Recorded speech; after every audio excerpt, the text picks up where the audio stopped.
that smudge off off my lens. Yeah, it's fine now.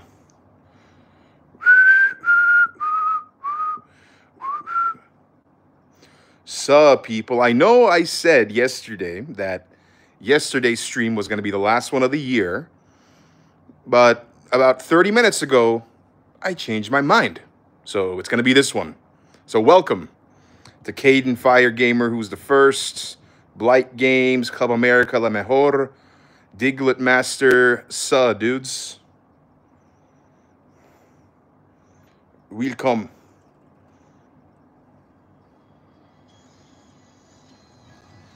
Turn some Polyphia on in the background.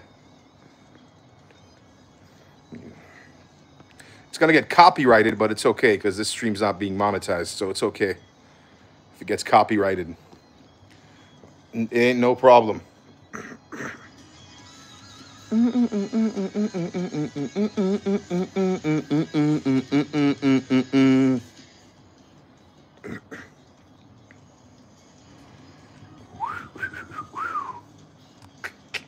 Yeah, so this stream, earlier today, I kind of, everybody was like posting what they've done in 2024 on Instagram, some of my friends, and I'm like, let me see, let me go down memory lane a little bit. Let me see what's around, what I've been up to. And I just kind of realized how awesome of a year this has really been, man. 2024 has been the best year of my life so far. And, it's good to reminisce and to really look at the things that's happened since the year began. Started off with a UFC event in Toronto, UFC 297, where I saw Sean Strickland fight Dricus du Plessis. Like, we went to the athlete hotel. We met some of the athletes, which was awesome. I didn't meet Sean Strickland, but my friends did, because I left early to go to our hotel to make some shorts. And while I was gone, apparently Sean Strickland walked out of the hotel to, I guess, go to the weigh-ins. And my friends were leaving the hotel right as he walked out. So they got a photo with him. They talked to him for a few minutes. He was cutting weight, so he was kind of like, I saw the photos. His face was like very disheveled and dehydrated. But they met Sean Strickland, bro. That's awesome. And he apparently told them, he's like, oh, I appreciate the fuck out of you guys. You Canadians are awesome. You guys are great, guys. Here's the thing. Canada is awesome. Classic Sean Strickland manner. Yeah, man. It's that was only the first month of the year, which was awesome. Then February, I went to Costa Rica. February, I got invited to stay there, and at this animal shelter, they were so hospitable. I think it was called the Lovelands Animal Sanctuary. They have hundreds of animals, a no-kill shelter. They look after all kinds of animals, dogs, cats, monkeys, chickens, donkeys, horses, goats. They had so many different animals, and it was really cool, man. That was a really cool experience. I'd never been, south of America before, and that was my first time actually doing that. It was a really cool experience, man. Then it just got better and better. I mean, I can talk about it for hours, and I just might.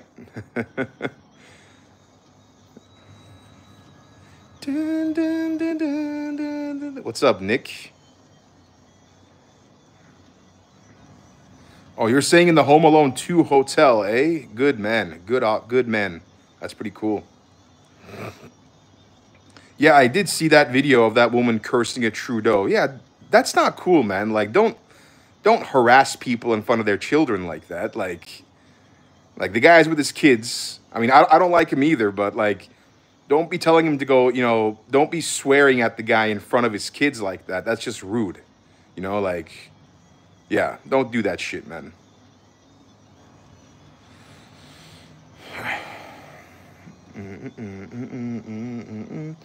Yeah, then March. What did I do in March?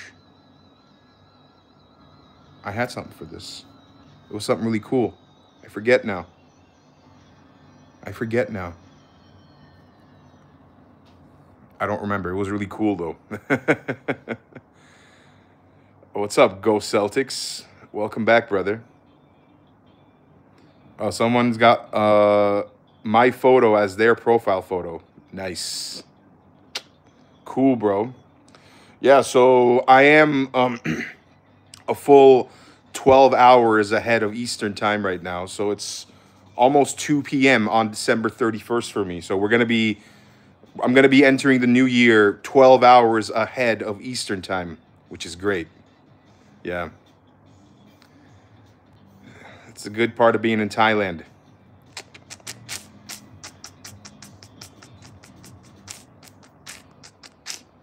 Oh, the oil up comments are back, eh? Yeah, can we just leave that trend in 2024? Like, it was so nice it was done. You know, nobody was asking others to oil up, and now, you know, y'all are bringing it back. It's, get some new trends going, man.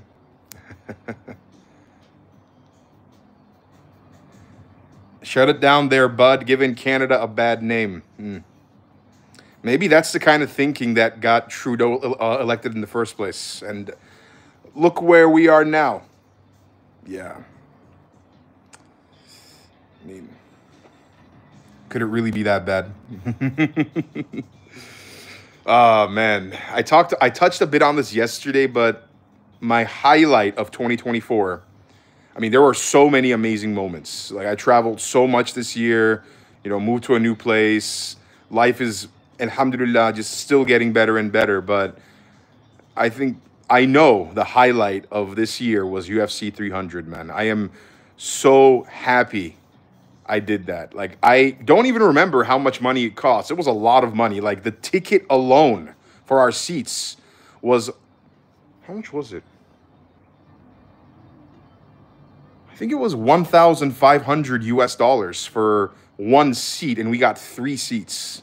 So we spent a lot of money on those seats, man. But man, it was probably the best investment ROI that I made in all of 2024, because I still think about that often. Like, that entire Vegas trip was absolutely unreal because we planned that so meticulously and carefully. Like, we got our seats actually at a bargain because they should have been a lot more harder to get. But because we had UFC Fight Club, we were able to buy our seats 2 days early. So we were ready on the computer, me and my boys, and we got the seats right away. Literally at the front row, right before the right before the ground stage. So we were at the very front row of the stands. Like, the railing was ahead of us at the fighters' entrance. So as they were walking, we saw them. But not just the fighter entrance, the entrance where many of the guests walk through. So we saw people like Mark Zuckerberg, Mike Tyson, all these, you know, really famous people walking by. And we're like yelling at them as they're walking by, and they're looking at us and waving. And all the fighters are walking by and walking out right in front of us. It was a really cool experience. And just, bro, Vegas is awesome. Fucking Vegas is such a good time. I mean, it was a proper Vegas trip. And then after the UFC 300 event, we went to the Grand Canyon. You know, I went there for the second time, but you can never go see a world wonder too many times. It's too good, man. It's so amazing. And, man, like, we went shooting at a shooting range. We raced go-karts. We went to so many casinos. We, you know, went to many museums. Or I think we went to, sorry, one museum. One museum, not many museums. We had such unbelievably good food. We stayed in such a nice hotel. And we went to the Sphere as well. By the way, the Sphere is awesome. If you're in Vegas, you have to go see a show at the Sphere because it is unreal. So good. So good. Man. Oh. Someone sent 20 bucks. Marcus, thanks, man. Appreciate your support, dude. I'm about to work on a Lego grand piano. Can you wish me luck? Good luck, brother. Good luck to you. I think this is the luck sign, right? Let's go. Fingers crossed. Everybody wish Marcus good luck on his Lego grand piano that he's working on. When you finish it up, man, either send out a tweet or DM me on Instagram with a photo of it. I want to see it now. I want to see that.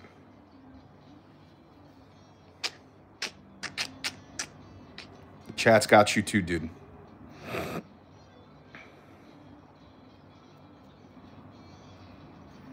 I forgot even. I went to, Texas earlier this year too. I just forgot about that now. That was a really cool time too.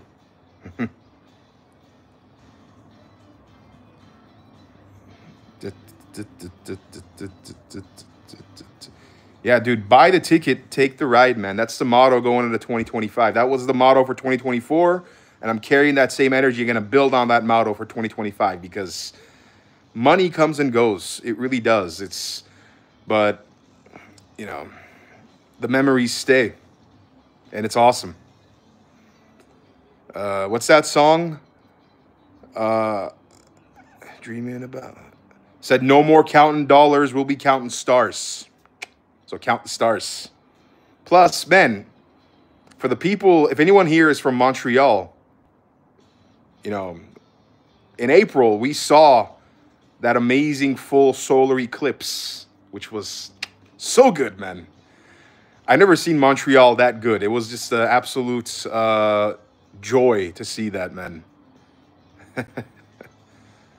So fun. What would be the one trip you would take if you could only take one? Damn, that's a hard question. I want to go to Japan. Yeah, I'm gonna do it. Like, actually, I might do it sooner rather than later. I'm gonna definitely go to Japan this in 2025 if I can.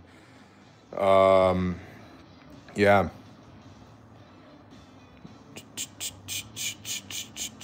That's a very cool place to see. Lots of history there. I want to go to Japan and stay for maybe 2 weeks, maybe make like 3 or 4 videos while there because there is so much to do. I mean, not only is it such an technologically advanced place, but also the history of Japan is so unknown to people in the Western world. It is absolutely incredible. Like the shogun, like the way they used to govern that land before Japan was a country. There's so much history there that I want to go experience it, man. Yeah. China as well. China is definitely has a lot of history as well. Probably a little more so even than definitely more so than Japan for sure. But I have to get a visa to go to China, so I don't need a visa for Japan. So I think yeah, Japan. I'm gonna go to China too eventually, bro. China is an amazing country from what I've seen, at least from the people who traveled there. Man, it is incredible, like how advanced it really is compared to the rest of the world. Just because most of the stuff they've built there is so new, as opposed to, in the Western world, the infrastructure they built in the 1900s, in the early to mid 1900s, it's still in place today. It hasn't globalized nearly as much as Asian countries have. Yeah. I don't need a visa to go to Japan. I can just go there visa free. That's the beauty of being a Canadian citizen. Let's go, baby.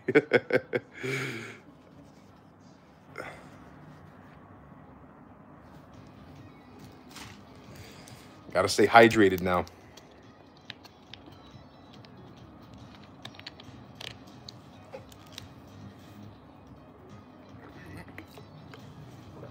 You look like Johnny Sins if he didn't deliver the pizza.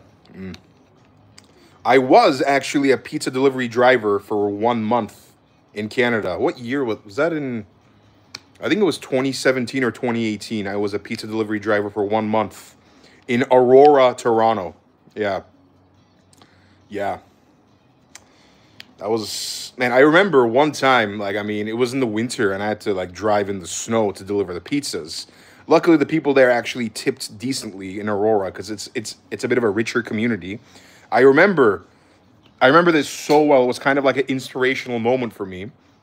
And I'm delivering a pizza, just like, the other days I was. And I'm driving to this one really kind of secluded area in Aurora. I forget which road it was. I think it was around Hendricks, maybe, or Henderson, like around there. And I'm trying to find the house, and I pull up in front of this mansion. And the front, it wasn't like you drove up in front of the house. It was like a circular road in front of the front door. And I get out, in my Pizza Nova uniform that I had, knock on the door, And this woman, smoking hot woman, probably in her 30s, like early to mid 30s, I have to guess, opens the door. Behind her is a giant golden Buddha statue with water coming out of it in their front door entrance. And I'm like, holy shit, like, this is insane. And she reaches in her pocket. She didn't have enough cash. And then she runs upstairs. She's like, hey, babe, you got money for the pizza? And I'm just like thinking, I'm like, what the fuck house is this? Like, damn, like, what does the guy who lives in here even do? I mean, I have no idea to this day. And, you know, she gave me my money. She tipped me well. And I was on my way. But I was just like, holy fucking shit. Like, I'm going to have a house like that one day. So it was just a kind of a surreal moment to do that. And, you know, I'm going to be the one hopefully in that house one day, on a house similar, and ordering pizza on my own. I don't know if I'm going to get a giant Buddha statue, but we'll see. Have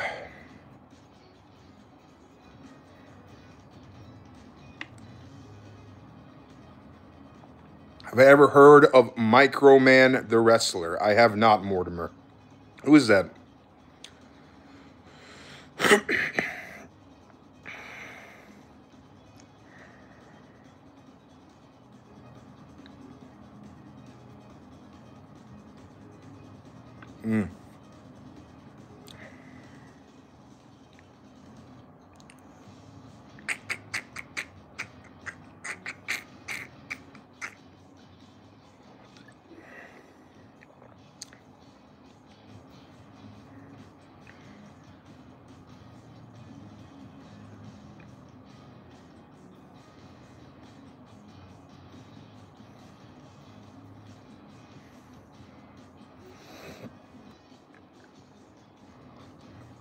The next countries I plan to visit are, I want to see a little more of Thailand. I mean, after my Thai school, I'm going to go, like, after knowing the language a little more, I'm going to visit more of Thailand.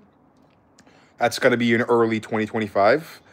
I want to go to Cambodia because months ago, you know, y'all were asking me to really make a video about Pol Pot. And, you know, I said I'm not going to do it until I actually go there. I'm not going to make a video about Cambodia until I actually go there. So hopefully that's going to happen in the next few months here. And the intro to that long-form travel video on my second channel is going to be, months ago, this guy left a comment on my story channel telling me to visit Cambodia. And I told him I'm not going to visit there. I'm not going to make a video about it until I visit. So here I am, you know. That's going to be the way. Oh, and yesterday we were talking about Tom Aspinall at some point, and I don't know why I didn't mention it because I completely forgot about it. I saw Tom Aspinall in UFC 300. Yeah, it was actually a really cool moment. I should have mentioned that yesterday because some guy was saying Tom Aspinall is his cousin. I don't know if he's in the chat right now, but pretty much it was like in the middle of a fight. Somebody else was fighting, and Aspinall and three dudes were walking through. And of course, like, it's dark when the fight is happening. You can't see who's really walking in and out because the crowd is focused on the fight. But I saw them because they're right in front of us, the walkway. And I'm like, oh, it's Aspinall. And I just yelled out, Aspinall! And he heard me. And he, as he walked, he just kind of like raised his fists in the air. And yeah, that was a cool moment. You know, Tommy Aspinall, the future of the heavyweight division. Tommy Aspinall. I think he is actually, you know, what the new generation of heavyweights are going to be looking like in the UFC. Like, he's not a, I think he weighs like, what, like 250 or something like that? So he's not like the biggest guy. And he can move around like a middleweight. Like, it's crazy how, you know, he's very technical. He's very strong. I think he's the future of the heavyweight division. Yeah, John Jones is the greatest. I still think John Jones beats him in a fight. But John Jones is around for maximum one, probably one more fight, maybe two. If he fights Tom Aspinall and he beats him, I would imagine he's going to fight Alex Pereira as his last fight if he beats Tom Aspinall. So, yeah. And it's going to be great. Will I visit India in 2025? Actually, yes. That is the plan. Yeah, I have plans to go there. I'm not going to reveal it too much detail right now what they are, but I do have plans to go to India in 2025. Yeah. What meal would I have on my deathbed? That's a damn kind of a dark question. We're gonna go barbecue, Southern barbecue. So good. Some cornbread on the side, banana pudding and vanilla ice cream as desserts. Some calamari as well. Got to get some calamari in there. That's fantastic. Yeah. Dun, dun, dun, dun, dun, dun, dun, dun, dun. Do I know Taylor Swift? I mean, unless you live under a rock, you know who Taylor Swift is. Bro, she is like in the future when people look back on like music stars, she's going to be at the same level as Michael Jackson. Like she's an absolute force of nature. Like, and I admire that side of Taylor Swift so much because, bro, she's been on top of the world for 15 plus years. Like, do you know how hard that is to do in the music industry where there's so much turnover? Like, people come, they release one song, and you never hear from them again. She's been on top of that world and for 15 years, and she still hasn't even peaked. So, yeah. So, yeah.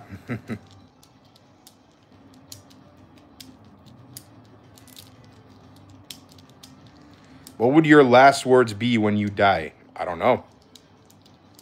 I haven't died yet, thankfully. So, you know.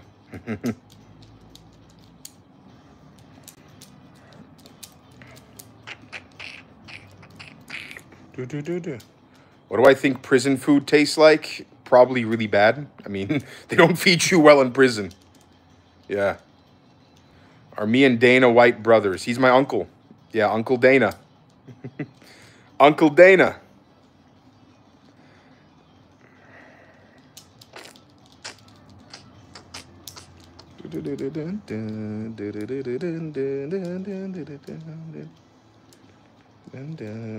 Yeah, she just completed the highest grossing tour ever for a singer. How much money do you think she's going to make in her next tour? What is she, like 35 or like 36? She's still so young. Bro, like, yeah. There's still so much more to do. And she single-handedly raised the NFL's revenue by over $300 million. Didn't have a single interview at any point. She was just attending the games. And just her presence alone is worth $300 million. That's crazy. That is crazy, bro. I mean, of course, like the commentary around that, it's never like highlights the people's accomplishments. They will whisper your successes and shout your failures, no matter who you are. You can be Taylor Swift. You know, people are desperate to take others down because, you know, it makes them insecure and it gets clicks. So, but at the end of the day, they wish they could be, you know, the person they're talking about. So, yeah. What is my motivation for making content? I think it changes. Like, it's changed a lot over the years. I mean, honestly, I'm at a point now where, you know, I'm a veteran of the game now. You know, like I'm not just a rookie anymore like I was in 2022 and 2023. You know, I'm a veteran of the game. I've been around for 5 years now. And at first, my motivation was to just make money, make it a full-time thing, you know, gain a lot more subscribers, get play buttons. And I did that. I did all those things, which is awesome. And now the motivation is to just travel and see all that I can see and take you guys along on my adventures. In 2025, the theme of my content, it's going to be kind of back to what it was at first, because what I think makes the best content online, I think this is the most important thing, and it's what makes a video, it takes a video from good to phenomenal. I think it's the ability for the creator of the video to really make the audience feel things. That's what I think is the most important part. And that's what I'm going to be focusing on in 2025 as I make more and more travel videos. I want the people who watch my videos to really feel like they are right there with me and feel the emotions that I'm feeling when I'm doing those things. So I'm gonna be. I mean, I already am. I've been getting better at my editing, getting better at my storytelling, at my adventuring, and kind of understanding what really works well in the video and what doesn't. I'm still very new to the traveling game, like because you know I only started like posting one video per week very recently. But going forward, that is my goal to really focus on feelings instead of just showing you what I did. It's like, yo, feel the adventure that I'm showing you.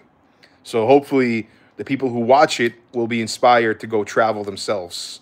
And if they can't, well, then they can live vicariously through my travels. And hopefully, that makes their day a little bit better.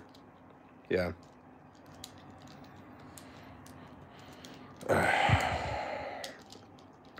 How long am I going to be making content for? Do I ever feel like stopping? Right now, I have no desire to stop at all. I'm going to only get bigger and bigger, dude. Just kind of changing the demographic and changing. So when it came to my YouTube shorts, which is how I, first jumped onto the scene, my audience was mainly 80% of my audience was male, and the predominant age group was 18 to 35, and also 35 to 45 males.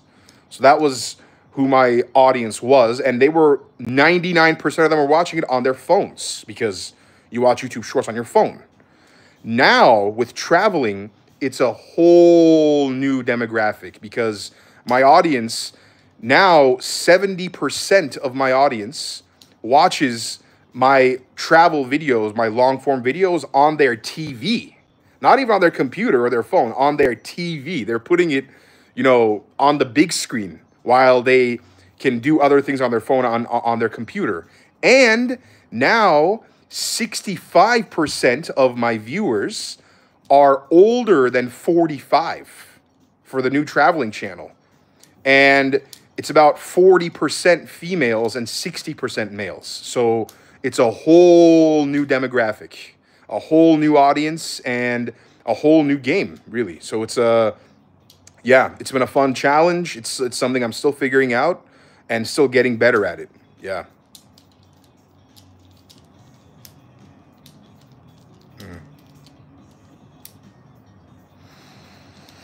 Do you get burned out when making videos? Yeah, bro. That dude, burnout is very real. That's something I ignored for so long. I mean, back in the day, I would really feel bad for taking a day off. I would make a video saying I'm going to take a day off because it was just rare that I ever did. I think at one point I went on for 66 days where I didn't miss a single day of making a video. I was traveling often those days too. I would still make a video. No matter what, I wouldn't miss a day. And I was so burned out by the end of it. It was just like the video I was making, I was like, I wasn't interested in what I was talking about.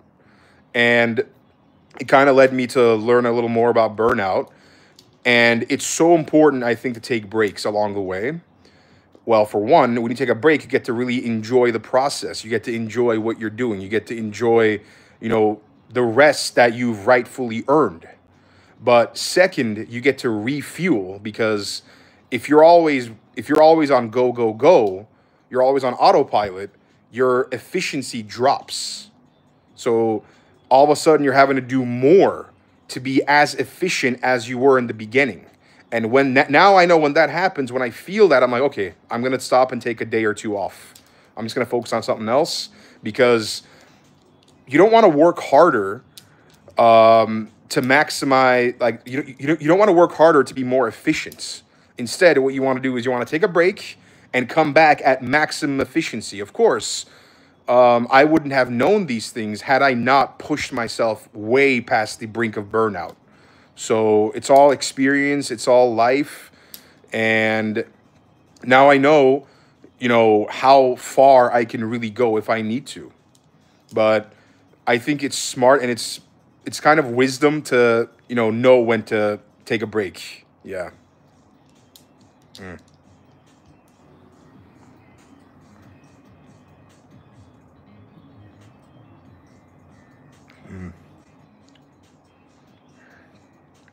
I will absolutely go to Africa. Absolute, dude. I plan to go everywhere. Definitely. Have a good night, Ethan. Sleep well, my guy. What country am I most popular in? America. Yeah, about half my audience from my from this channel, from the Stories channel, is from America. Yeah.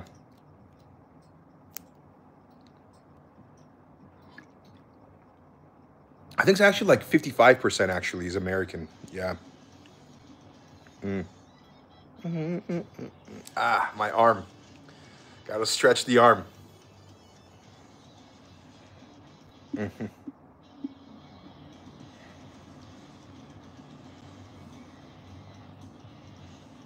This is a sponsor. This is the Thai version of Gatorade. Yeah. It's fantastic. This bottle, I think it's like 15 bahts, which is 40 cents for this bottle here in Thailand. Yeah. How many milliliters? 420 milliliters. Great number, by the way. 420. Yeah, 420 milliliters, 40 cents, and hydration drink. Yeah. Bro, Gatorade is eternally better than Prime. Like, Prime absolutely tastes amazing. Like, I was a big fan of Prime just because of how good it tasted. But after looking into the science behind hydration, it's very, very clear to me that Prime is it's not really a hydration drink, even though it's marketed as such. It's more of like just like a soft drink you drink and you get like minimal hydration. A big thing is that Prime has no sodium, and that's a problem because you need sodium to be properly hydrated. So not having sodium doesn't really help. Because it's not like you're supposed to only drink a hydration drink and then you're good to go. It's like, no, it's a supplement. So it supplements your body until you got to drink more water. So it's important to have sodium because sodium is energy. And as you drink more liquid and more water, the sodium is going to eventually be peed out as you pee out the water. But you need that. You need sodium in hydration drinks. Yeah. I don't know what it is in this because it's all written in Thai. As you can see, it's not in English. I don't know what it says. Yeah. I mean, Thai to me is still a bunch of hieroglyphics because their alphabet is completely different. Yeah.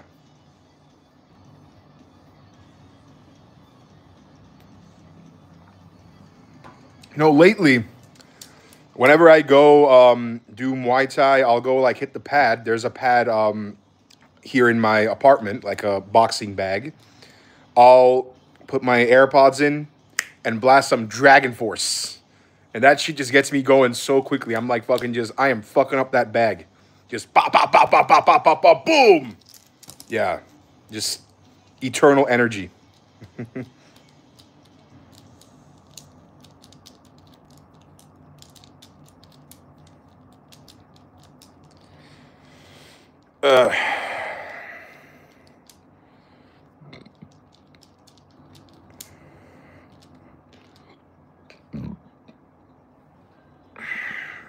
My favorite video game, Sekiro, definitely. Sekiro Shadows Die Twice. Bro, that game is so good. That game is so good, man. I mean, Elden Ring was my favorite game until I replayed Sekiro, and I'm like, bro, Sekiro is just better, man. Sekiro is like, wow, that like the combat in Sekiro is the most satisfying out of any game I've ever played because when you get good at it, you can actually one-on-one anybody in the game, no matter how, strong they are. And just hearing the sound of a perfect parry is so damn satisfying, man. It's fantastic. Like, you're just like, let's go, baby. You're on it. You're like, fuck yeah. I think the most satisfying parts of video games are, the combat in Sekiro is very satisfying. Scoring a goal in Rocket League is so fucking satisfying. Like, it just, or saving a really good shot is so fucking satisfying in Rocket League. I think that's why I played it for so long, because of just how satisfying and addicting it really is. What else? Age of Empires. Like when you take down an enemy building in Age of Empires, it's so fucking rewarding. You just feel so good. Yeah. Fortnite too. Fortnite is also I like, it's not for me as satisfying, but I can definitely understand, like when you're in a survival game and you kill somebody in the game who is trying to beat you, it's very satisfying, and you do it properly. It's absolutely very satisfying. Yeah.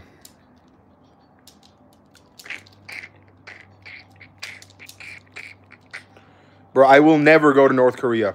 Nope. Never. The only way I will get anywhere near North Korea is there's a town at the South Korean and North Korean border. I forget the name. I forget the name of it now. I actually made a short about this a few months ago, and this town, you have to have a military escort to go in there to this town, and there are military people who work around the town at all times, and every night at 7 p.m. they come by and they do a curfew check, and they do they literally collect attendance from the residents to see who is there. Like at 7 p.m. it happens every night, because the North Korean soldiers a few hundred feet across the border have been known to sneak over and kidnap South Korean residents. So if I ever see North Korea, it's going to be from that town, and I will have a South Korean military escort with me, so I'll be safe the entire time. And 1000% I would make a video about that if I ever go there. Absolutely. But I will never actually go into North Korea. No. I think I mean, North Korea does have tourism. They don't allow any Americans in there right now. There's also a really good rule of thumb to go when traveling to dangerous places. If the country you are from doesn't have an embassy in the country you want to go to, do not go to that country. It might be great content, but it's not worth it, man. Like it's very, very dangerous, because something goes wrong, your life as you know it is over. I mean, it's not a game. It's very, I mean, you hear so many people. I've heard stories in Russia about two travelers, Bald and Bankrupt and Sabbatical. Sabbatical is American, Bald and Bankrupt's British. So they were both detained in Russia on accusation of being spies, and they didn't actually commit any crimes. They were just too close to other borders. Like Bald and Bankrupt was, he had criticized the Putin regime in a previous video, and when he went back to Russia, they arrested him, and now he spent a few days or a few weeks in Russian prison, and now he's banned from ever visiting Russia again. Sabbatical, he got arrested because he got too close to the Chinese border. Yeah, not even crossed. He was in Russia legally, but because he was driving just a few kilometers away from the Chinese border, they arrested him. And they kept him in prison for a few weeks. Drew Binsky also was arrested in Russia for getting too close to the North Korean border. Like, it's just, you might not understand what a kangaroo court is, but they absolutely exist, and they ignore the truth. Like, they have other goals. Like, they want to keep you there, so they make shit up so they can keep you in prison.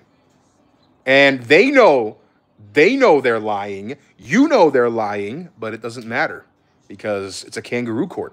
So it's really not worth risking those things. Yeah.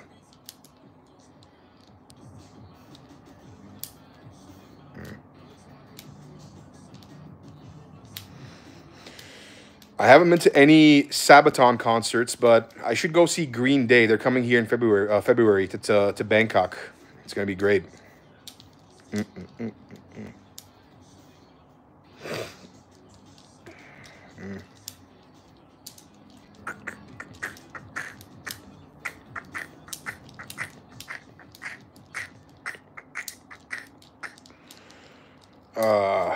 You know, for tonight, I was thinking of, I was like, it's New Year's Eve. What should I do? And I just can't bring myself to go to any countdowns, man. Because, dude, it's like being it's like being in Times Square for New Year's Eve. Like you just stand there, holding in your piss and you're hungry, but you're just standing there waiting for a countdown. And it's like 10, 9, 8, 7, 3, 2, 1. Yeah. Okay, everyone go home now. Oh, but there's so much traffic because everyone's trying to leave now. Like it's just that doesn't really interest me. I just want to kind of spend New Year chilling, honestly. Yeah. I mean, everyone I know who's ever been to the New Year's Eve countdown in New York in Times Square has said they would never do it again. And in Bangkok, by the way, there are many, many, many countdown places. The thing I want to see, though, I want to see the fireworks. But I can see them from a few kilometers away, too. It's like it's in the fucking sky, bro. I don't got to be right under it, looking up like this, like in the first row in a movie theater, trying to see the fireworks. I can be a few kilometers away. I could even go to the roof of my building and watch them from there. I got a very good viewpoint from the roof of my building. Easy. I think, yeah, you know what? I'm going to do that. Fuck yeah. I just thought of that now. I'm going to do that. Yeah. I'm going to go to the roof and watch the fireworks from there. I'm going to see multiple at the same time. Bang, bang, bang. Fantastic. Will I ever talk bad about the Thai president? Absolutely never. No. I will never talk bad about them.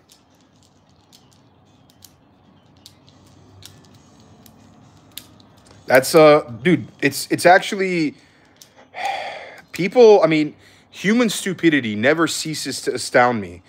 In Thailand, it's illegal to criticize the regime. I don't know if it's illegal to criticize the governments, but it is definitely illegal to criticize the king. And what'll happen is tourists who are here in Thailand visiting, they'll make a video talking bad about the king of Thailand. And of course, the video goes mega viral because it's so rare that anyone posts something like that on the internet. And the Thai police see it too. And they immediately arrest that person and they give him free housing for a few months to a few years in a Thai prison because you can't criticize the Thai government and the Thai king. And if you do that from inside of Thailand, you are really, really, really stupid because you're going to go to prison. Like, it's not a joke. So if you come to Thailand, never, ever criticize the king or the government. You're a guest here. Have some respect and act like a guest. Yeah. Has anyone ever called you an egg? Asked that Texan guy. I don't know, bro. Just like look at a few of the comments before the one you sent. And after, too. Yeah. Like in Canada and America, we have freedom of speech. Like not as much in Canada, but in America. For example, go to America, go in front of the White House, in front of the president's house. You're going to see people protesting all matter of things. Like they're criticizing their government in front of the government building. And that's legal. You can do that. You are free to do that. It isn't like that everywhere else. So, yeah. How much is gas in Thailand? So my motorcycle, I fill up maybe once a week. I pay maybe 200 or 250 baht to fill up a tank, which is around maybe $8 or so. So I'm paying $8 a week for gas myself. Yeah. So 4 weeks, I'm paying a little over $30 per month on gas, which is, yeah, I'll take that deal.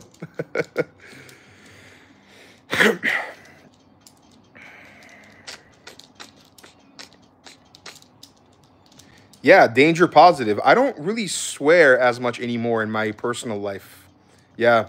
So I don't really swear as much in my videos either. Like I used to, I would always be like, oh, fucking dickhead, motherfucker, derelict fuck, asshole bitch,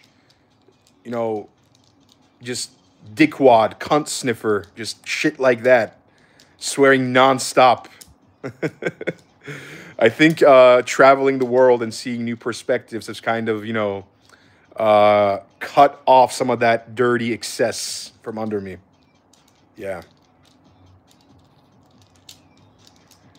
Like, dickhead was my catchphrase for so long. This useless dickhead. It's like, yeah, but not anymore. It's just, I think it's just maturing, dude. As you have more life experiences, it's, I would say, close to impossible to not be affected by traveling experiences. Yeah. Which country's transportation system is my favorite yet? Bro, absolutely Thailand. So far, I mean, I think Japan's is better from what I hear, but I haven't been there. But in Thailand, especially in Bangkok, they have two different train systems here. I mean, many cities have different train systems, but like the one in Thailand and Bangkok is really good. The BTS, which is their metro, it's their above ground metro. They also have one underground. The BTS is amazing. Like, it travels on rails above the roads. Every train has air conditioning. It's very cheap, and it gets you from A to B very quickly. Yeah.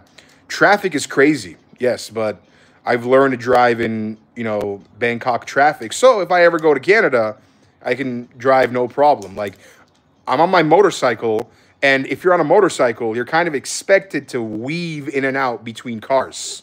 So every car might be stopped at a light. You can weave in and out and make your way to the front of the line. You can't do that in Canada. You can't weave in and out between, cars. Yeah.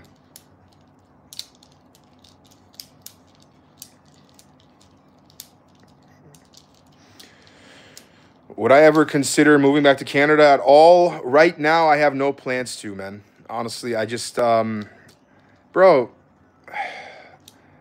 life, even if Canada, like, was a great, like, even if, like, the living conditions there was better, I would prefer to live somewhere else right now. I mean, just because, well, for starters, it's so cold.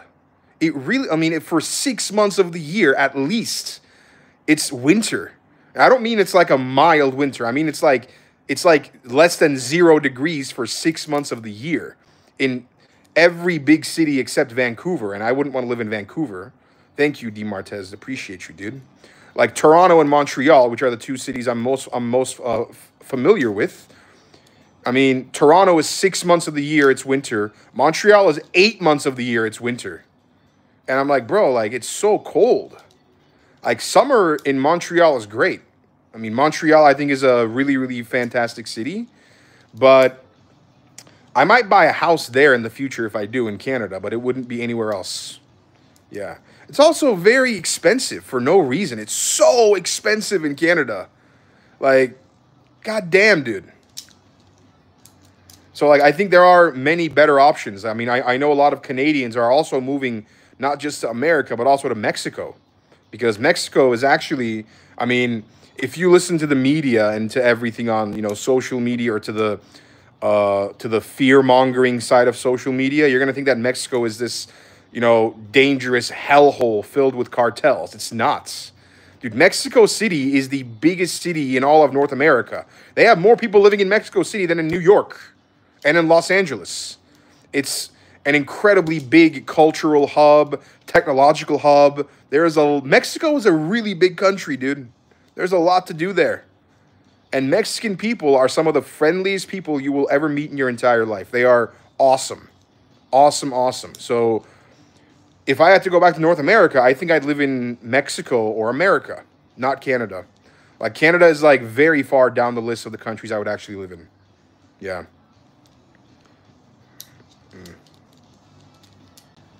Bro, I lived in Texas for 2 winters. Yeah, in Dallas. I lived there when I was younger. Texas winters are nothing. I never once wear a winter jacket in Texas. I always wore a hoodie. I think the coldest I ever saw was like 2 or 3 degrees Celsius. Like maybe like -2, which is like nothing, dude. Yeah. I haven't been to Malaysia, so I couldn't tell you, man. I know they're majority Muslim there.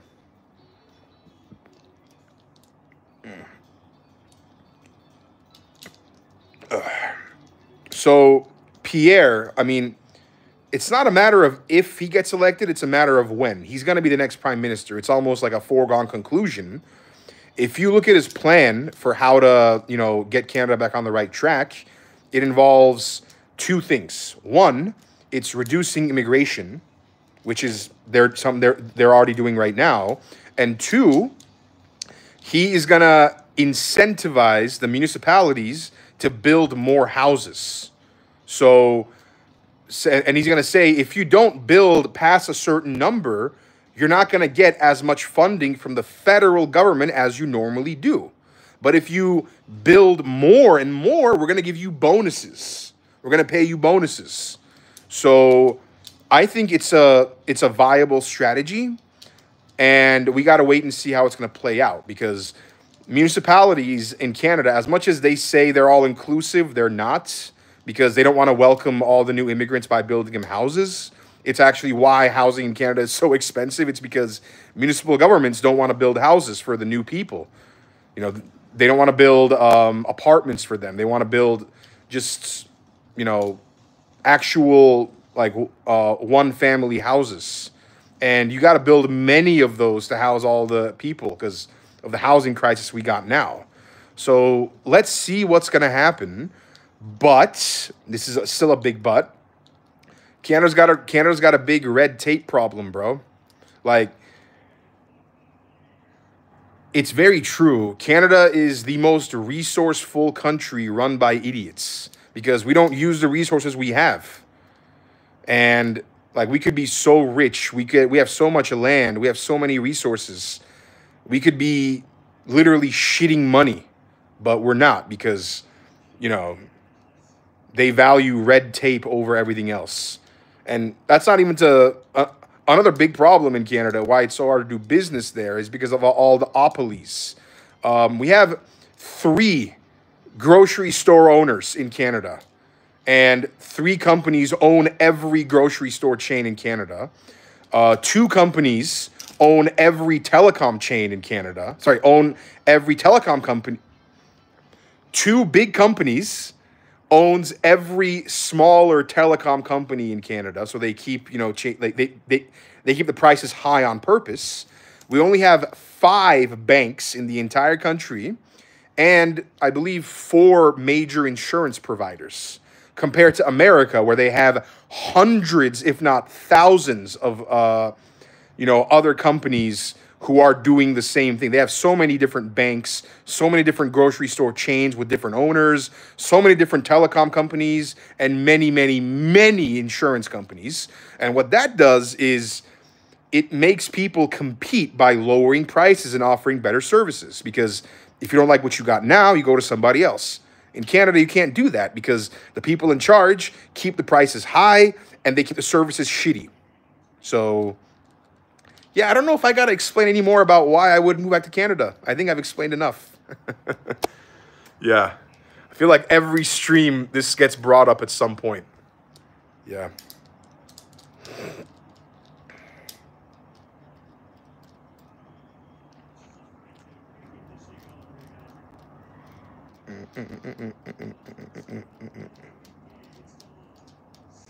What Deadpool movie is the best and which one is the worst? I think 2 was the worst.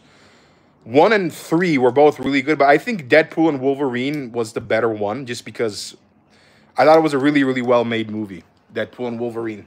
It was very, very cleverly made, and obviously like a lot of passion and a lot of thought went into it too. Fantastic, bro.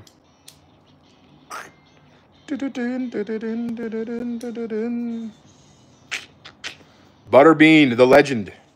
Butterbean, the legend.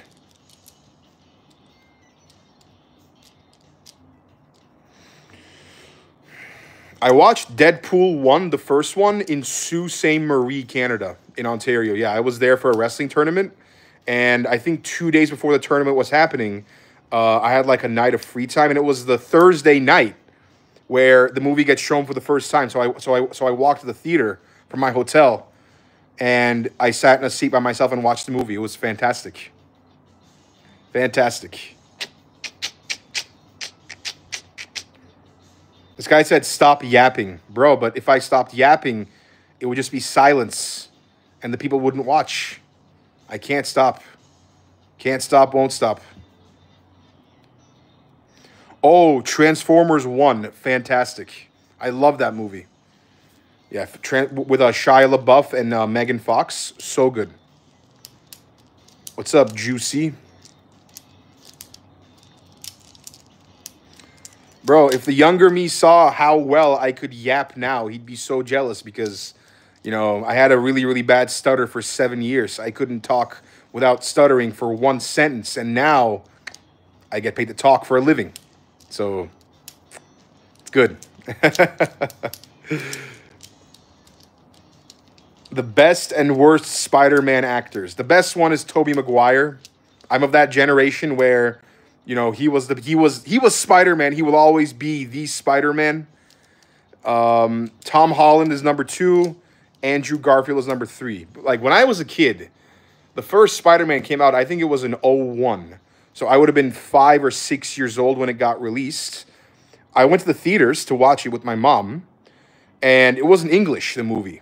With Turkish subtitles, I couldn't even read at the time. So, like, I'm just watching a movie in a language I can't understand with subtitles that I don't even know how to read. But I walked of that theater so happy about what I just saw because, man, it was Spider-Man. It was a Spider-Man movie. And I was ecstatic about what what it was, and just following the plot along as much as I could by the visuals. Fantastic, bro. Fantastic. Yeah. The best movie itself, though, I think is Spider-Man 2. Plus, if anyone here has played Spider-Man 2, the video game, you know how amazing that game was. And that game was the inspiration behind the Spider-Man games today from Insomniac. Yeah. Like Spider-Man 2, the movie game on PS2 and the original Xbox and the GameCube, that game was what started all the web swinging and like through the city. Yeah. Oh, Lux Plains. Have you ever gone plane spotting since the hotel with the cool view of airplanes? Ah, good callback. If you go to LAX, you should go to that In-N-Out and watch wide bodies land. I haven't gone here yet. I was gonna go to Suvarnabhumi Airport in Thailand to spot some planes, but it's just too far. But no, not since. Yeah. Also, it's gonna be hard to top that hotel stay with the rooftop because, man, that was so cool, bro. Like you go on top of the roof and you literally see the full bottom of the plane, like it's flying directly over you. Like, not angled to the side. Like, the bottom of the plane is completely over you. And it was, as they're landing, it was awesome, bro. It was fantastic. Really, really cool. Yeah. Who is Jack Manifold? I don't know who that is. Who is that guy? Is he an important person? Dun, dun, dun, dun, dun, dun. Oh, he's I think he's from the Dream SMP. Is that right?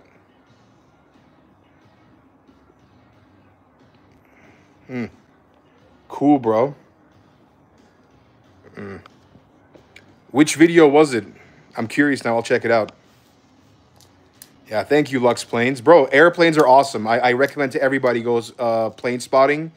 I mean, it's really, really cool, man. Yeah, fantastic. I mean, there's a lot of, there's a huge community of plane spotters and plane watchers now, too.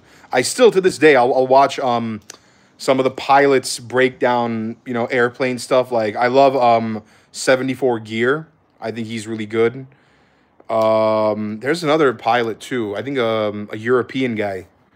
Was he from Norway or something like that? He's also makes great flight videos. Yeah. Any advice how to fix a bad sleep schedule? Bro, if you know, let me know as well. I need some of that advice. You are starting chemo today. Any tips to style your hair? Good luck to you. And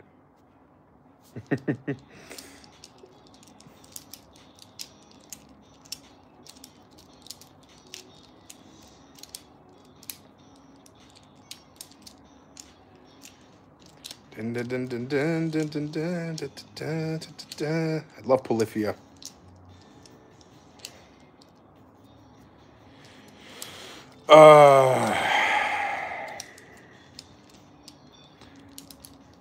Did the South Koreans have they what's the president's situation now?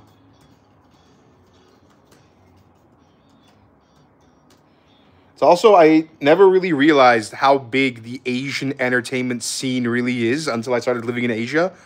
It's huge, bro. Bro, like TikTok people are seen as like gods here.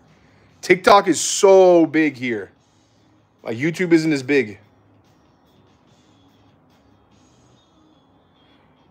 The South Korean court issues a warrant to arrest the impeached president. So guy number one, they just issued a warrant to arrest him. Damn. Damn, bro. Like, you guys know Blackpink? I had no idea who they were until I moved here.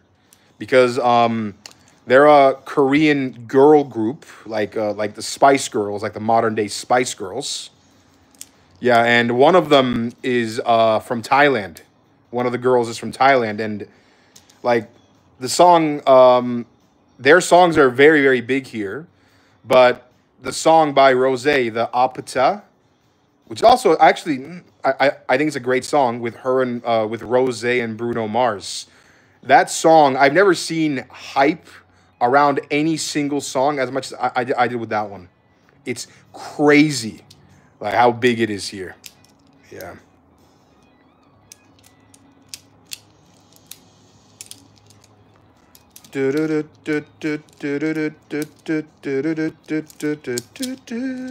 So the plane crashes. Let me tell you something about these plane crashes. I did see those, like the one in Canada. By the way, that was an emergency landing. I don't think anyone in Canada died. The one that happened in Korea, unfortunately, was a really bad one. Now, there was a concrete barrier at the end of that runway. If that barrier wasn't there, nobody would have died. Yeah, which I think that is criminal, to have a barrier at the end of a reinforced concrete barrier at the end of a plane runway.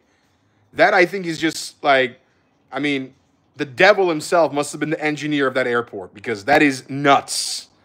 And whenever, you know, a huge event like that, of a huge event of that magnitude happens, what happens immediately after for the next few days is any little event that surrounds the same topic goes viral on social media and on mainstream media. So that's why you're hearing a lot more about this. You're hearing, you're going to hear a lot more, you know, plane danger videos on for the next few days, no matter whether or not it was actually dangerous. I mean, emergency landings happen, you know, relatively often. Like, it's not like they don't happen, but they happen without casualties almost all the time. But now, like, you see a post, oh, this plane had to declare an emergency landing. It's like, okay, so what? Like, they landed. Like, it can happen. Like, planes, an emergency landing happens when you got to land the plane right away, and the pilots land it properly. Like, it doesn't mean the industry as a whole is dangerous. Actually, it's safer than it's ever been before. Like, it used to be just a decade ago. It was, there'd be a few accidents every year. Now it's one accident every few years. Yeah, like, I mean, in terms of like fatal accidents is what I'm talking about. So, yeah. So traveling by plane is not dangerous. I mean, it's the least dangerous way to travel in the world. Yeah. Like you are in so much more danger in a car than you are in a plane. Like a few thousand times more. Yeah.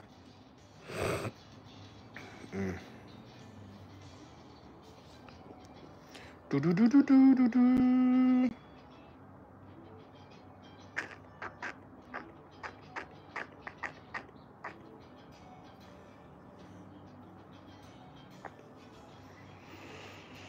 Uh,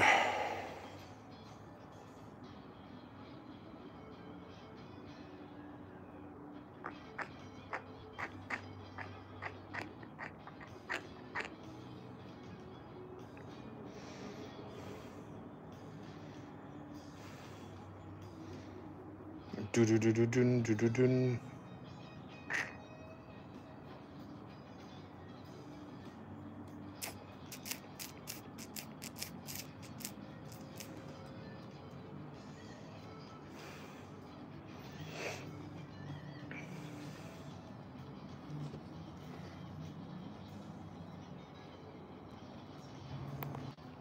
Just accidentally turned my phone off for a second. Or like I turned the screen off.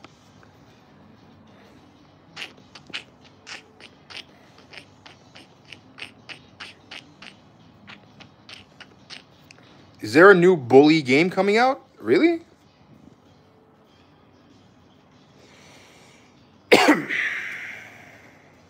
Is it a movie?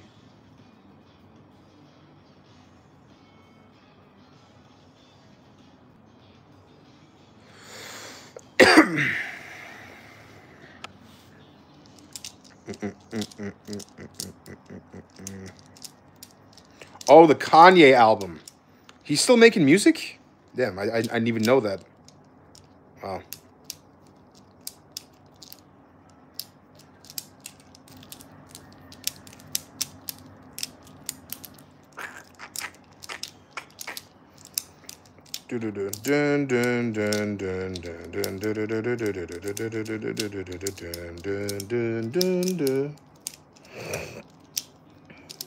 Man, when is GTA 6 coming out, man? Let's go.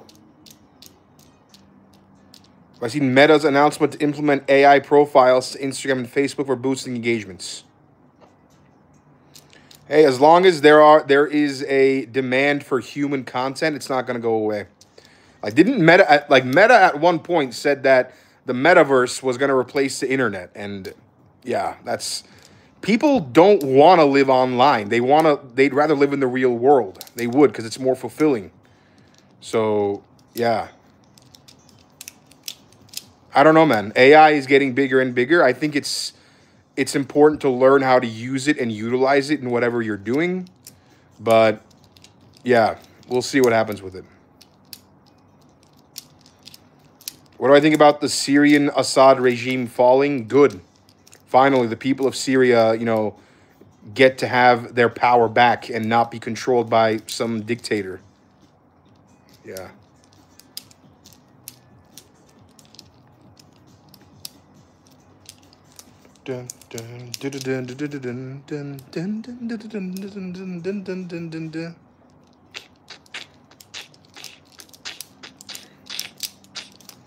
All right, ceiling fetishists, it's time for you to do your thing because I gotta piss. So go crazy, bud. You got probably 40 seconds.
Oi.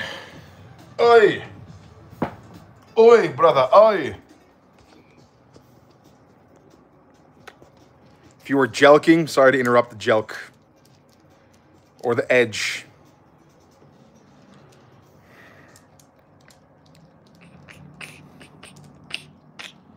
Yeah, no bugs this time. No cockroach on the ceiling. It is Polyphia in the background. It's playing God.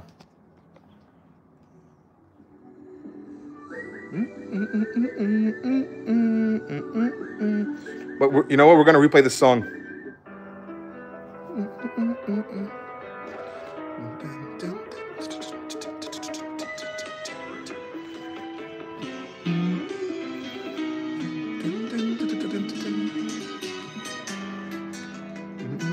This video is gonna for sure get copyrighted, but it's okay. It's not monetized.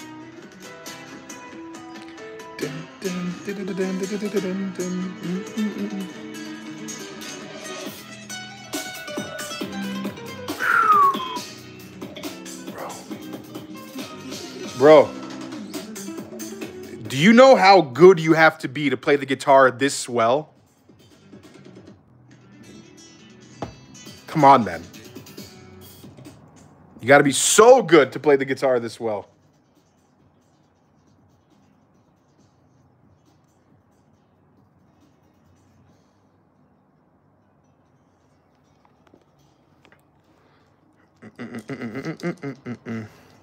Thank you, Seattle dude.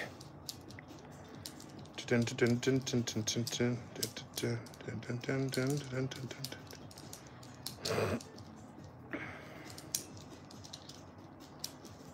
going to look up, you guys are asking me some of the questions I've already answered, so let me look up some topics here that I might want to get into. I've been hearing a lot about Jimmy Carter. We talked about Jimmy Carter a lot yesterday in yesterday's stream. You know, yeah, good man. Well, he was a former submarine soldier. Like, he worked in a submarine, and yeah, he at one point literally crawled down into a Canadian nuclear reactor to, you know, pretty much stop the radiation from spreading further and preventing a Chernobyl disaster in Canada that would also have affected the U.S.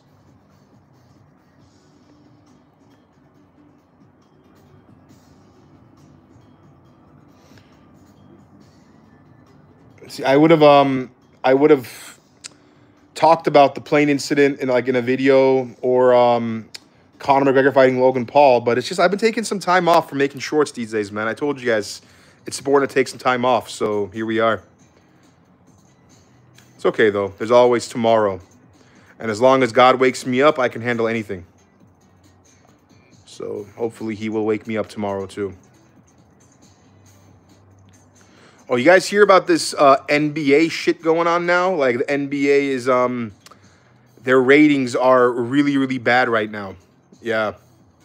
Deservedly so. I mean, yeah, bro, the NBA is just, it's not as fun as it used to be. It really isn't. It's like, I mean, I was never like a big NBA fan, but like, I would watch the games every now and then, especially of the Raptors.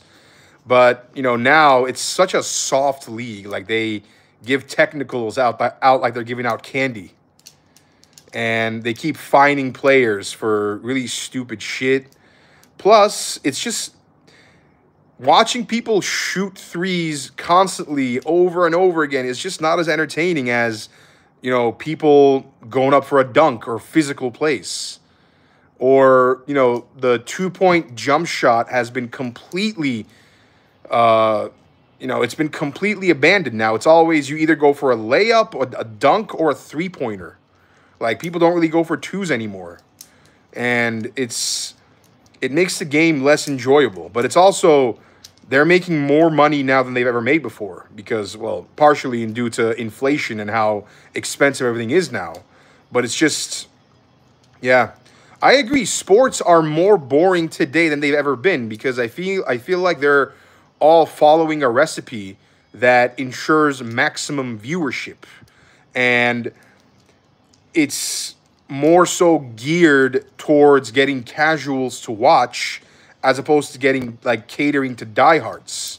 And the diehards are, you know, who you want to really be pleasing, but they're not.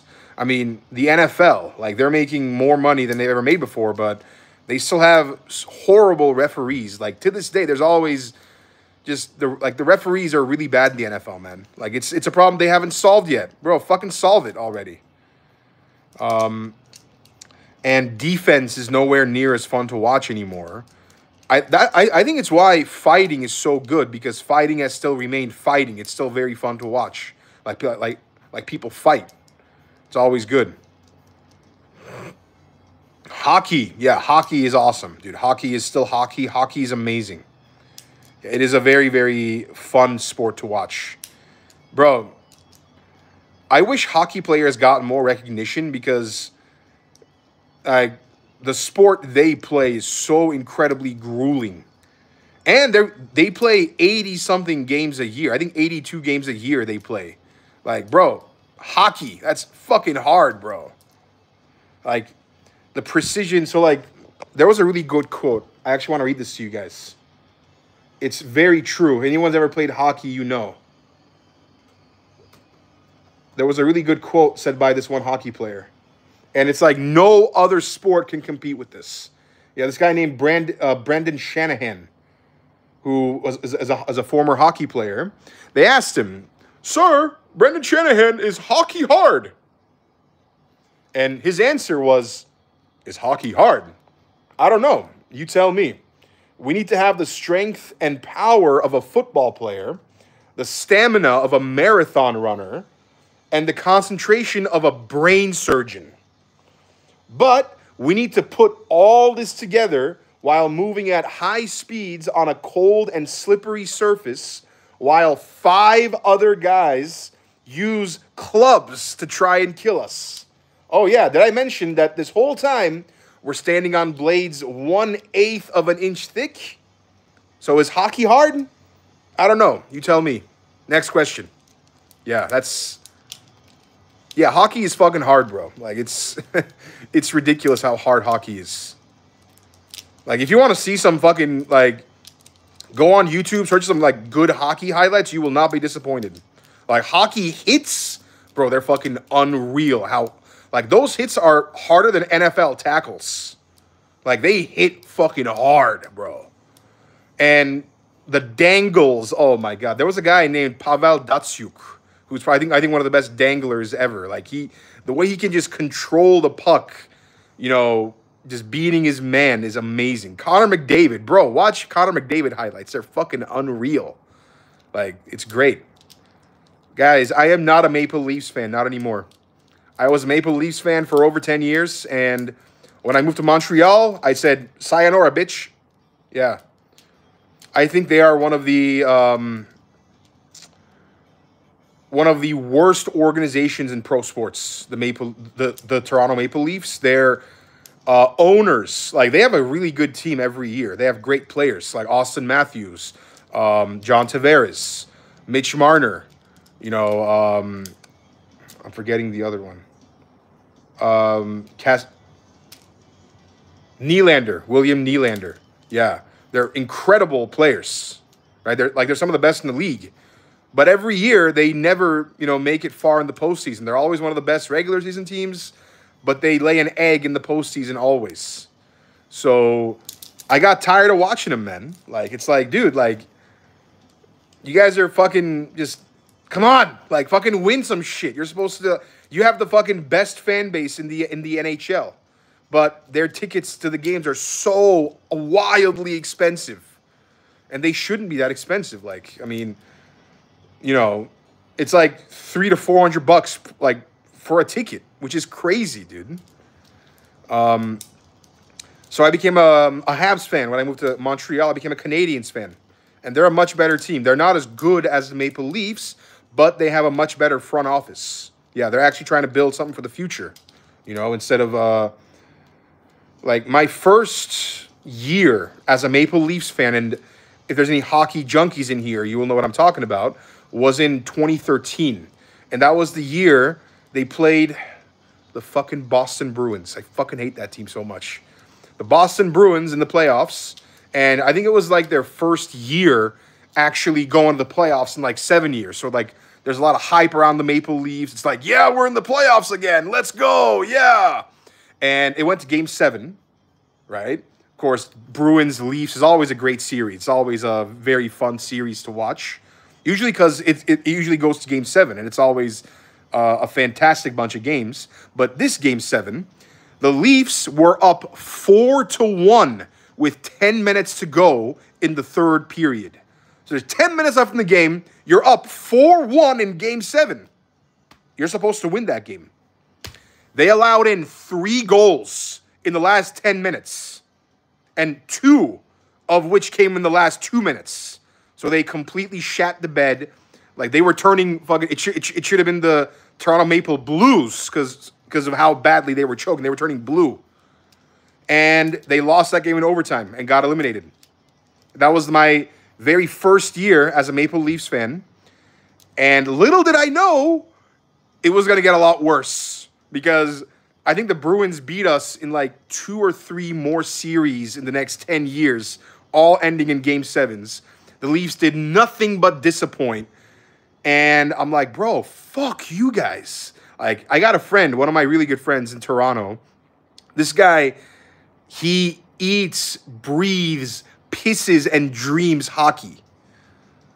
And he's a diehard Leafs fan. He has been for his whole life. I feel bad for people like him because he is always there for his team, supporting, hoping they do well. And every year they disappoint. And I'm like, bro, fuck you guys, man. I'm out. Like, fuck you and your hockey team, you know. Your hockey team sucks. You're just like, you're wasting it. You're taking everyone's money. You're getting rich off the process, but you keep delivering mediocrity. Fuck you. So I became a Habs fan. When I went to Montreal, I'm like, I am adopting the whole Montreal identity. Yeah. But the Raptors, I'm still a Raptors fan. Toronto Raptors all the way, baby. Let's go.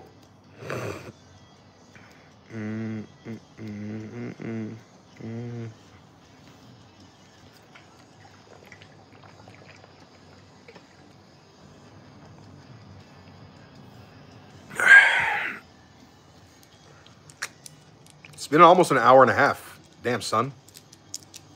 What about the Thunder?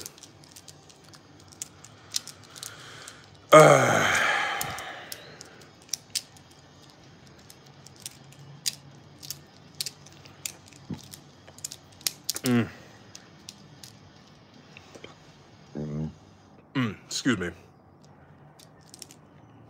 Let's see what else is happening. I'm from Istanbul, bro. Istanbul. İstanbulluyuz. İstanbul çocuğuyuz.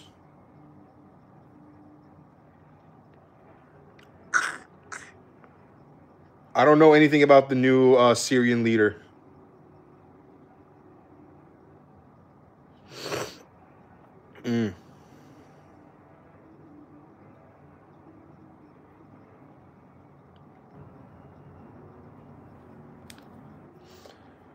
Yeah, dude, if you look at the news, like, you're going to think everything is falling apart.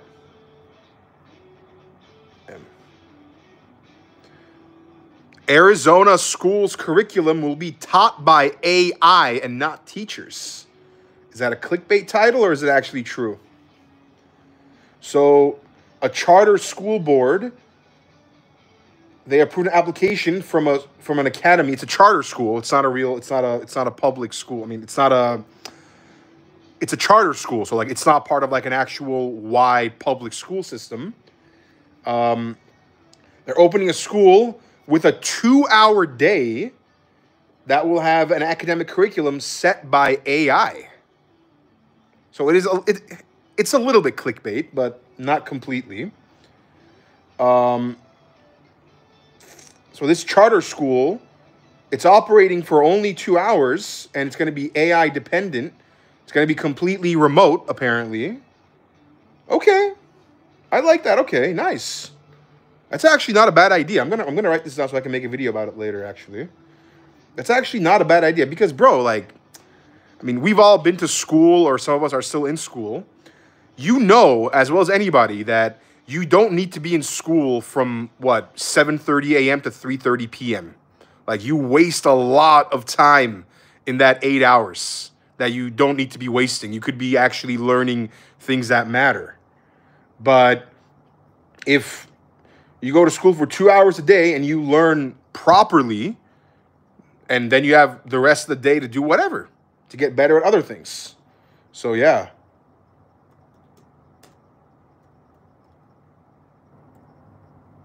I gotta look a little more into this and to like really understand what it's all about. But I think it's not a bad idea. It's like the new Department of Government Efficiency in America, where the Department of Doge, where Elon Musk and Vivek Ramaswamy are the ones in charge of it. They want to use AI to make the government more efficient and also cut out corruption. I think it's a great idea. Yeah, because there are many people in government who don't do anything except lengthen the process of when things can get done. And that's how they make their money. It's like, dude, get out of here. Like, go do something else. Like, you're hindering progress. So I think it's a good thing, really. Like, I think it's going to make everything more efficient. Yeah. Yeah, Elon Ramaswamy. Yes. Like, I would have loved to go to school for 2 hours a day instead of 8 and actually learn what I need to know. I mean, there's so much shit in a school curriculum that doesn't need to be there. You know what I mean? Like, for example, the Pythagorean theorem. I mean, unless you're actually going to be an engineer of some sort, you will never use that in your life. So, yeah.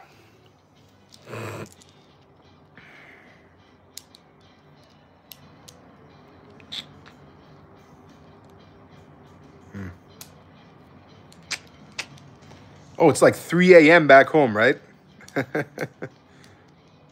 Which district in Thailand am I in? Oh, you want to know my address? Yeah, bro, it's a great idea to reveal where I live, to the world when I'm trying so hard to, stay anonymous about where I live. It's a great idea to reveal my address and my districts. Ugh.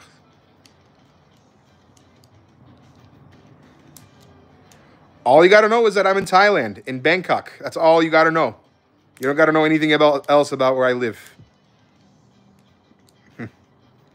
I never like really understood why people reveal like where they live. Like in my previous house in Montreal, I never even once posted a photo of what my outside looks like because I didn't want people approximating my location. And one time, I was actually really scared about this. I left my apartment in Montreal. And I'm walking down the street. I took maybe 10 steps out of my apartment's front door. And somebody was like, oh, it's Ali Coca, the YouTuber. And I just like kind of froze and turned around. And it was a fan, like he just wanted to say hello. Like it was nothing crazy. He just wanted to say hello, took a photo, shook hands and left. But I was like, holy fucking shit. Like, did he see me walk out of my apartment? Like, did he see me walk out of my building? So I started to use the backdoor entrance from then on because, dude, like, it takes one person to reveal your location to the world, and then it's out there. And I don't want that. Like, I don't want to risk that. Like, look what happened to Dan Campbell, right? It's because, dude, there are crazy people that I don't want knowing where I live.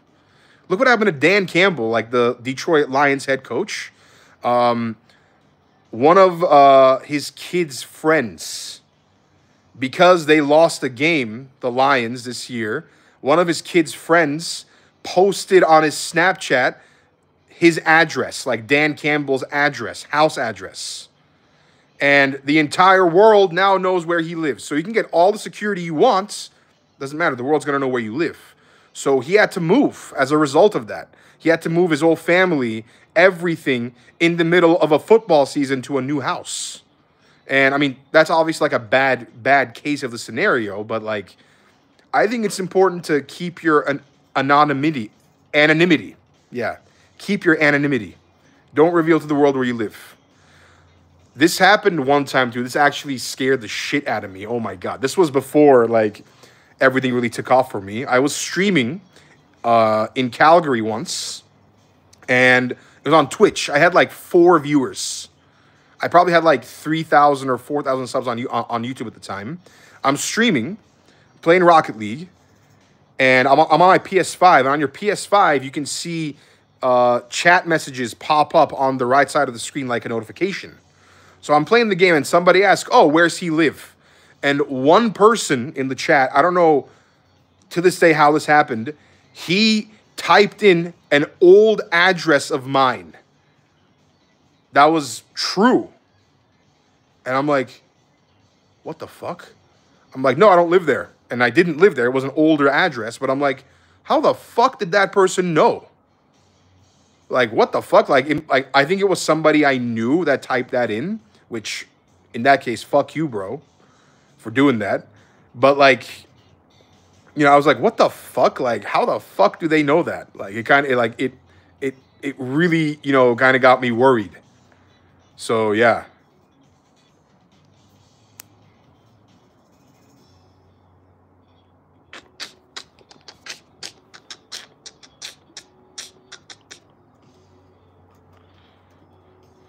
Yeah.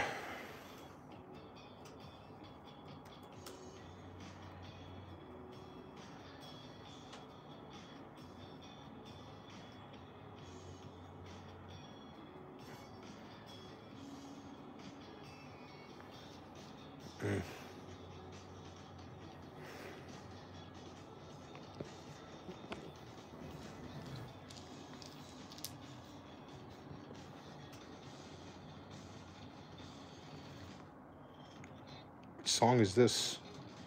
OD. Yeah, OD by Polyphia. Man, Polyphia is so good, bro. I haven't seen that episode of Black Mirror. I haven't watched the new season of Black Mirror.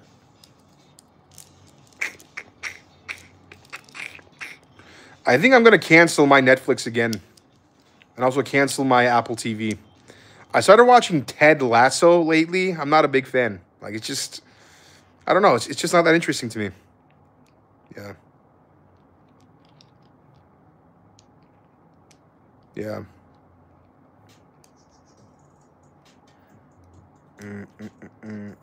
Who is better, AC/DC or Iron Maiden? Bro, Iron Maiden. Iron Maiden is the best.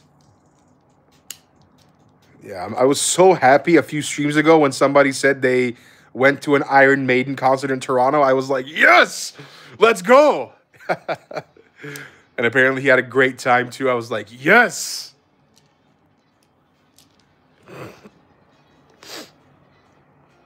Iron Maiden. I don't know Foo Fighters enough.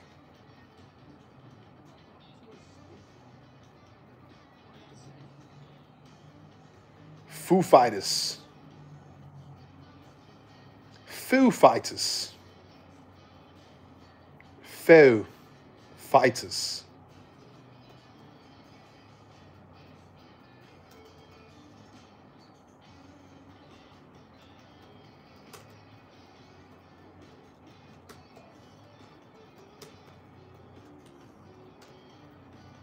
Dun, dun, dun, dun, dun, dun, dun, dun, dun.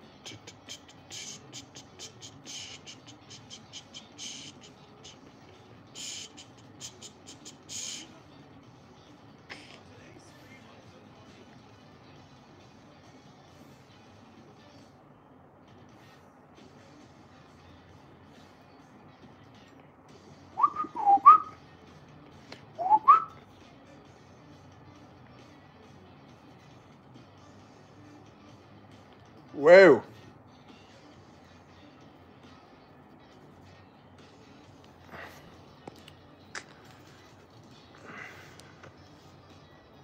Who is Vex Bolts?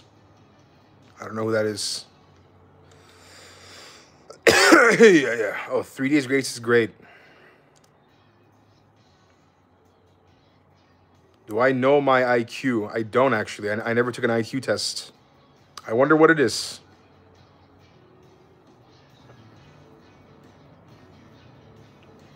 Who is Vector? The YouTuber? I don't know who Vector is. Bradley Beal. I know who that is. Yes.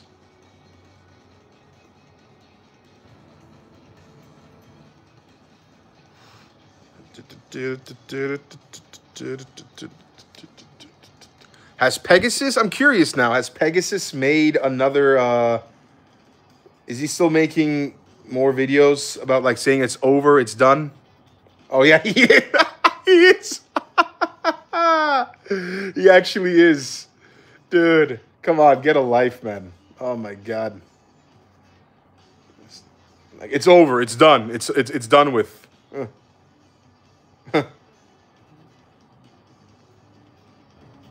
Like it's a meme in itself at this point.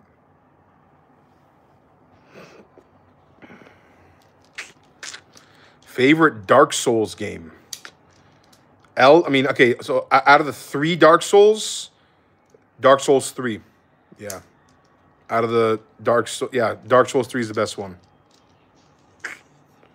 Bro, I will never, like, I should say I will never, but, like, I don't ever plan on wearing a wig. Like, no. No, no, no, no, no. No, no, no, no, no.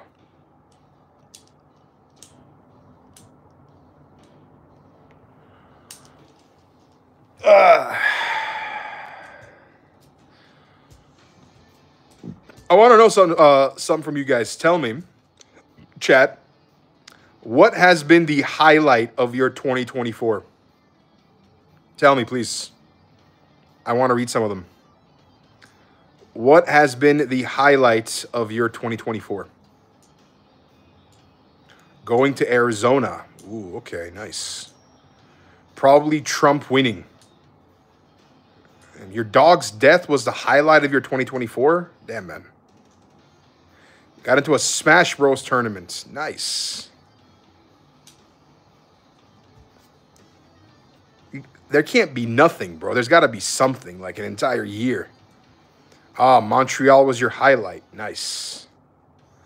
When you got your birthday on a boat. That's a pretty cool birthday. My videos. Let's go. The recap of my original creations powered by childhood dreams. That's a sick highlight. Definitely.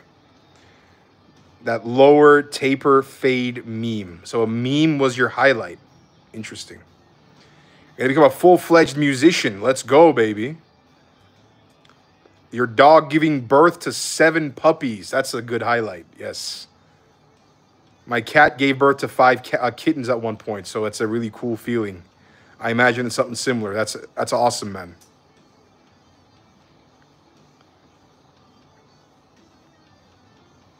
She let you hit.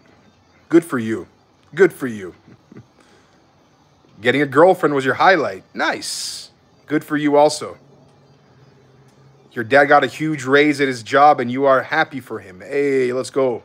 Everybody wins.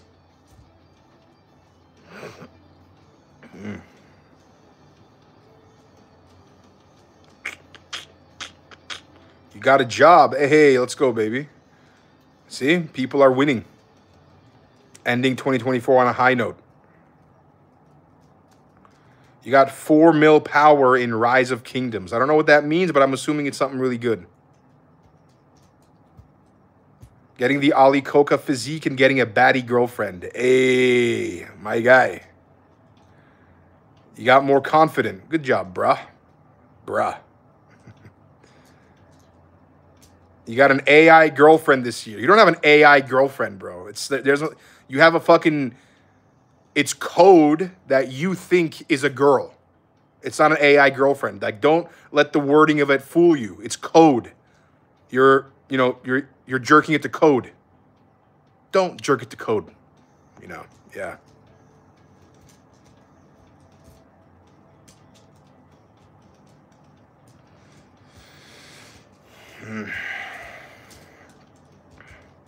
My favorite Canadian province. There's 2, Quebec and Alberta. Yeah.